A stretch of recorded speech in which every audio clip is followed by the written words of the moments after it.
Right Shankari. So Telangana ముఖ్యమంత్రి రేవంత్ రెడ్డి మధ్యకాలంలో ఢిల్లీలో ఆయన విందు ఏర్పాటు చేయడం జరిగింది. సో దీనికి సంబంధించి వివిధ పార్టీల నాయకులు నేతలు కూడా హాజరవడం జరిగింది. దీనికి సంబంధించి మనం చూసినట్లయితే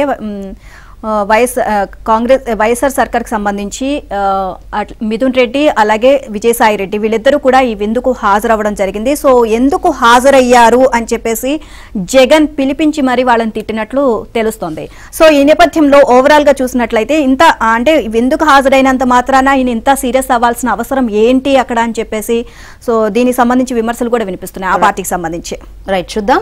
తెలంగాణ ముఖ్యమంత్రి రేవంత్ రెడ్డి ఢిల్లీలో ఇటీవల ఇచ్చిన పార్టీకి తన అనుమతి లేకుండా విజయసాయిరెడ్డి, పెద్దిరెడ్డి మిథున్ రెడ్డి సహా పలువురు వైసీపీ ఎంపీలు హాజరు కావడంపై ముఖ్యమంత్రి వైఎస్ జగన్మోహన్ రెడ్డి తీవ్ర ఆగ్రహం వ్యక్తం చేశారు. విశ్వసనీయ వర్గాల సమాచారం ప్రకారం ఇటీవల ఆయన్ను తాడేపల్లి క్యాంపు కార్యాలయంలో విజయసాయిరెడ్డి, మిథున్ రెడ్డి కలిశారు.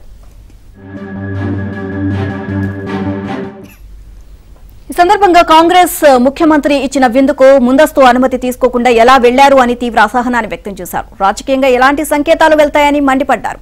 అయితే సీఎం తీరును కొందరు ఎంపీలు ఆక్షేపిస్తున్నారు. ఇంత చిన్న విషయానికి ఆగ్రహం వ్యక్తం చేయడం ఏంటి అని గునుక్కుంటున్నారు.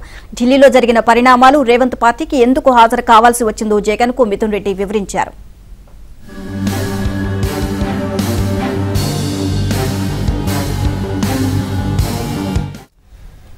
రేవంత్ రెడ్డి విందు ఇచ్చిన నాడే విజయసాయిరెడ్డి కూడా ఢిల్లీలో వైసీపీ ఎంపీలకు పార్టీ ఇచ్చారు. ఈ పార్టీ తర్వాత నేరుగా రేవంత్ వద్దకు వైసీపీ ఎంపీలు వెళ్లారు. ఈ వ్యవహారంపై దుమారం రేగడంతో వారిలో అంతర్గతంగా తీవ్ర చర్చ జరుగుతోంది. ఈ విషయాన్ని కొందరు ఎంపీల వద్ద ప్రస్తావించగా అంతా నిజమేనని, అయితే మళ్లీ మాట్లాడదామంటూ దాటవేశారు.